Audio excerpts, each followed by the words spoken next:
Have time for one final question. I did want to ask, when your name comes up, when I tweeted that I was talking to you, there's a strain of, particularly in the Democratic Party, that says, how could this guy go back from the Attorney General's office to work for a law firm that defends white-collar criminals? Isn't this, that people who remain angry that senior executives weren't prosecuted in the after 2008, see you working for a firm that defends banks and say that's, that this is part of that system and part of that kind of betrayal. And I wonder what you say to that.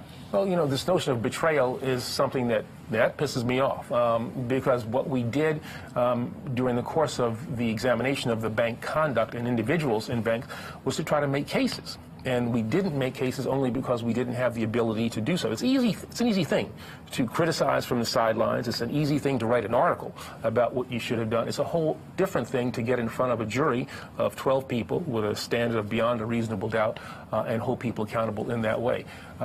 We had resources that I directed to try to, determine if there were individuals who could be prosecuted and made the determinations ultimately on a case-by-case basis that we could not.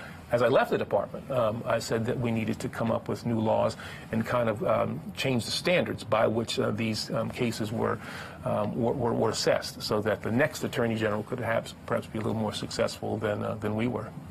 Well, thank you for joining me, General. We really appreciate your coming by BuzzFeed. Thanks for